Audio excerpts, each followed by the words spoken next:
Hey, what's going on YouTube? It's Volta, and we're back with another tier list using Tier Maker. Today we're going to go over the Amber skills and rank them from the best, S tier, until the bottom, trash tier. Alright, now Amber is a very limited, very valuable resource, and I'll be ranking them obviously based on my experiences with the game. And we'll start with the rocks, and the Golden Rock, its skill Advanced Exuberance. Now this is one of these Amber skills that basically says, hey, your talent skill now does more damage. These are sort of the most basic, most boring Amber skills, if you will, to me. And whenever you have this, like, hey, your talent skill now is just going to do a little bit more damage, I think it tops out as the B tier based on the strength of your pet. And so I'm going to put Advanced Exuberance on the B tier. Our next Amber skill is Advanced Concentration. This is the Amber skill for the Snow Peak Rock. Now, if you'll remember, Snow Peak Rock triggers whenever your Legion does defense break to its target, but it only has a 30% trigger chance. Advanced Concentration can increase that by up to about 20%, maybe a little bit more depending on the luck of your pet. In the last video, I put the Snow Peak Rock at the C tier, and a lot of people pushed back. I think in retrospect, there's a good argument the Snow Peak Rock could be B tier. And I think if you're going to run it and you're going to build it out, Advanced Concentration is a must. Going from a 30% trigger chance to a north of a 50% trigger chance is very powerful. I actually have Advanced Concentration on the A tier. We have a similar result from Advanced Ravage, right? Ravage triggers whenever your Legion does a normal attack crit, but again, it only has a 30% trigger chance. Advanced Ravage can increase that by up to about 30%, so you can get north of 60% with Advanced Ravage. And if you have this with Sindri and Freygar, maybe with Magzay, you can get a lot of normal attack crits. In fact, you can get more normal attack crits than you can get defense breaks. So a 60% trigger chance more often. I like Advanced Ravage. I think it's A tier, and I actually think it's above Advanced Concentration. All right, let's move on to the Fade Drakes, and we'll start with the Sapphire Fade Drake. Advanced Pain Bloom is the Amber skill for your Sapphire Fade Drake. It'll cause your Sapphire Fade Drake with its talent skill to hit an additional target for every 155 points of spirit. It's very easy to get one additional target with that, but if you can get up to 310 spirit on your Sapphire, which is difficult but not impossible, you'll hit 3 targets every time your talent skill goes off. And if you've got follow-up, you'll hit 3 targets every time your follow-up goes off. This is extremely powerful, particularly when you consider the Sapphire can do more damage than the primary mage heroes, even Lily Valen, assuming you build your Sapphire out. I think Advanced Pain Bloom is maybe the most powerful Amber skill in the game. I have it solidly in the S tier. Alright, next we come to Advanced Shadow Hunter, which is the Amber skill for the Shadow Fade Drake. Shadow Hunter puts a captive debuff on its target, which causes your Legion, and only your Legion, to do additional damage to that target.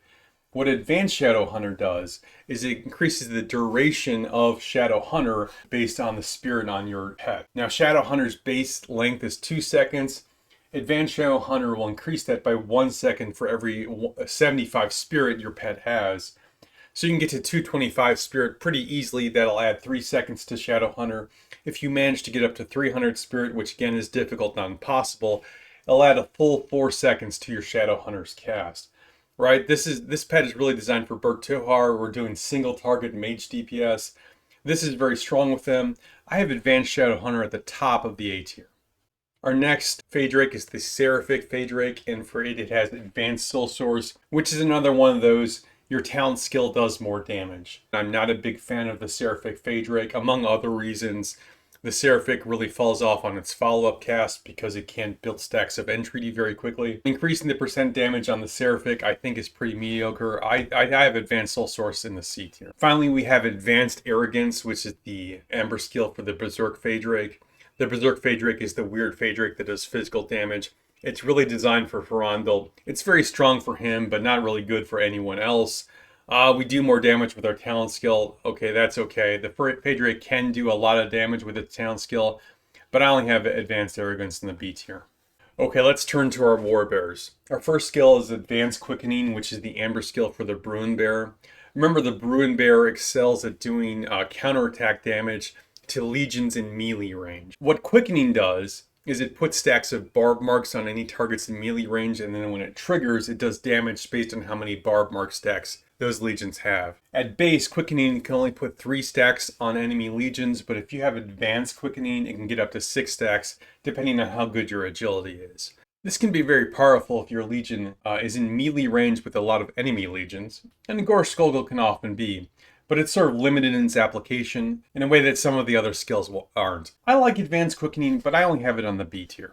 Next we have Advanced Moon Rage, which is the Amber skill for the Moon Bear.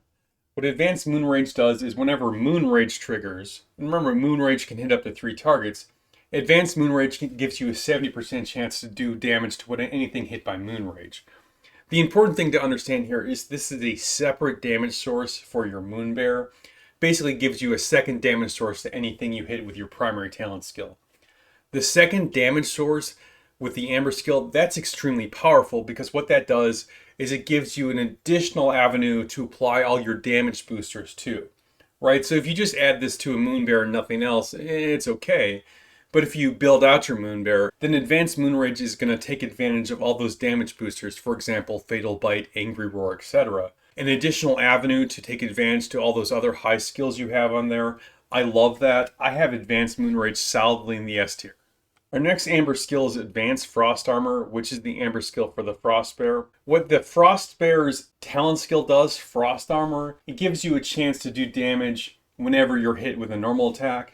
Advanced Frost Armor basically increases the trigger chance on that.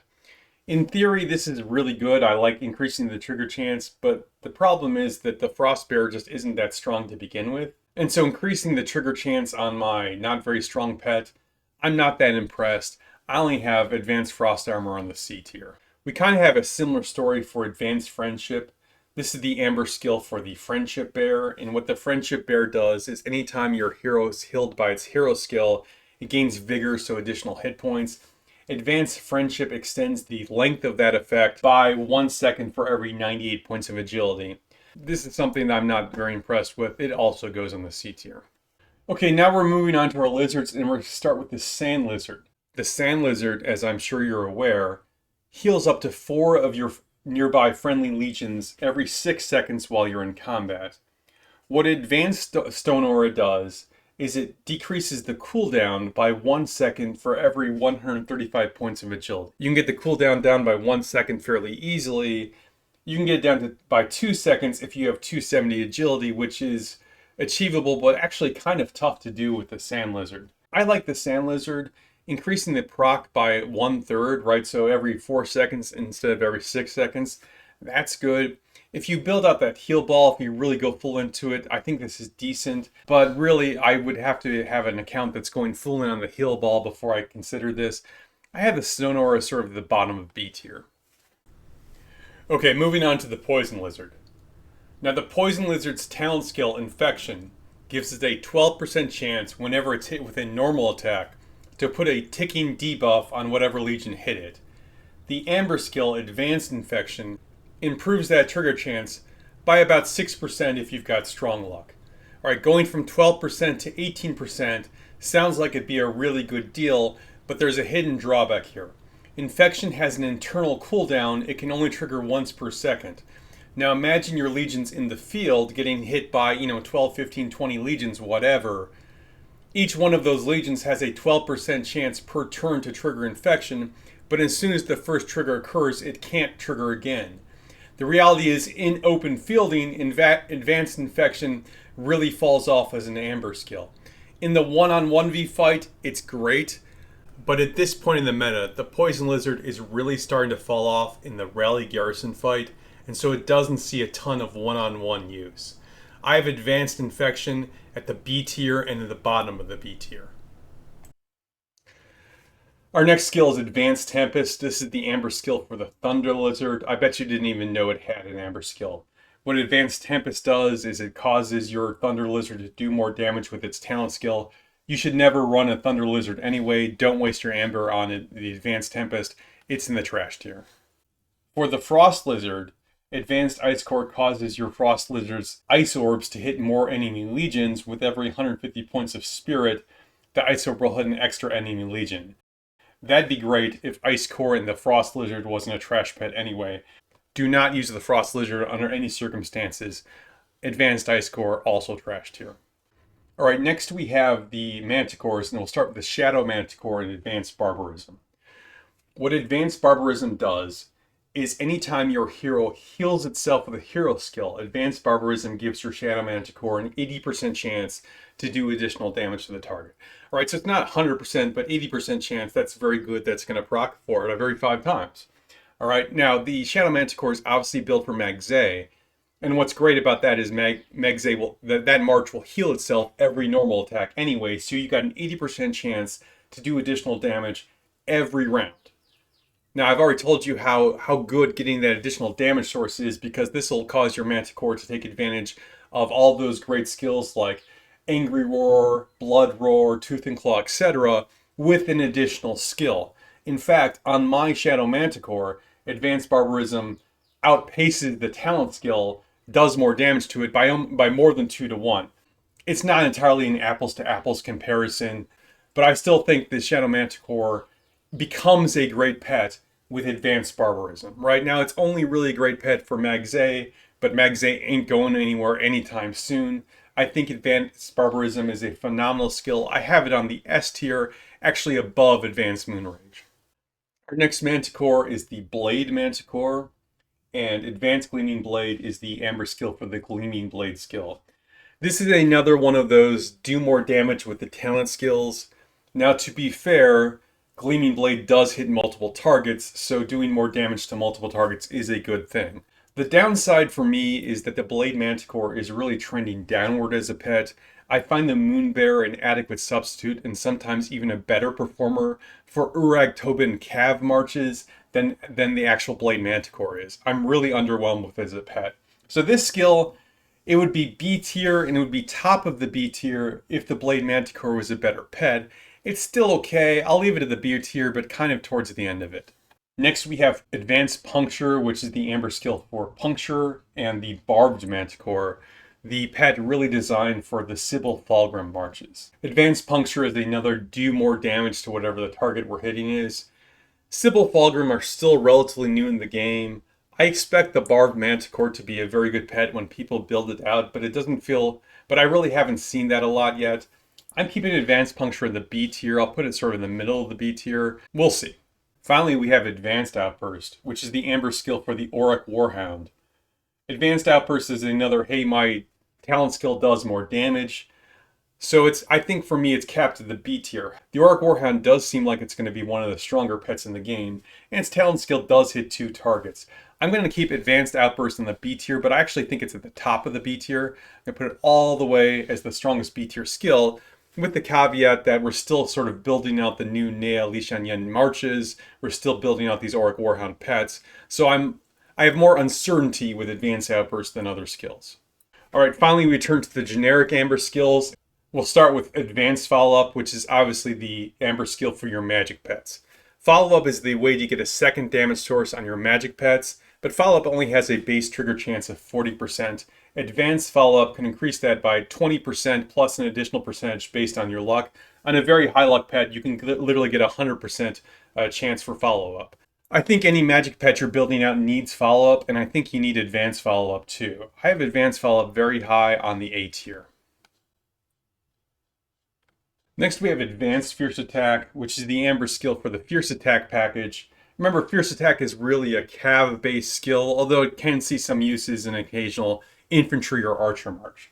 Now, as I've talked about before, I think using a pet skill slot to improve the weakest damage source on my pet is usually a pretty bad idea. The only time I would use Fierce Attack is if I have literally nothing else to put in that skill slot. There are a couple times when I've seen that happen, but it's very rare. I have Fierce Attack on the C tier, although to be fair, better than these mediocre bear skills. Next, we have Advanced CounterStrike, which is the Amber skill for the CounterStrike package, really the package you want to put on your infantry tank marches. CounterStrike will give your Legion an additional chance to do a counterattack, but the weird thing about CounterStrike is it counts as a Legion attack, not a pet attack, and so CounterStrike does not take advantage of all the pet damage boosters. However, Advanced CounterStrike does count as a pet attack, and so when you've got a very built-out infantry pet, be it a Moonbear, be it a Bruin Bear, maybe a Poison Lizard, Advanced CounterStrike is one way you can get a second damage source and take advantage of all those high-level Blood Roars, Fatal Bites, etc. Advanced CounterStrike is an extremely good skill on any pet running the CounterStrike package, particularly one that you've invested a lot in. I think Advanced CounterStrike is an A-tier skill, right with Advanced Follow-Up, and I think you have a strong debate which of those two is better. Our last skill is Advanced Chain Strike, and this gives you a 100% chance to receive variable healing whenever you cast Chain Strike. All right, this is really your Archer Marches. Now, do you want to receive healing on your Archer Marches? Most of the time, you don't want your Archer Marches getting hit. Okay, they'll take counterattack damage. Healing's always nice, but you really want damage, and this seems to be off plan. On a Mag's A March, it seems like it would do great, but it actually doesn't trigger as many synergies as you'd think it does. It does trigger a couple. It's not worthless, but I really think this is kind of a mediocre skill, not something that I recommend putting Amber into. I have it at the C tier, although to be fair, near the top of the C tier.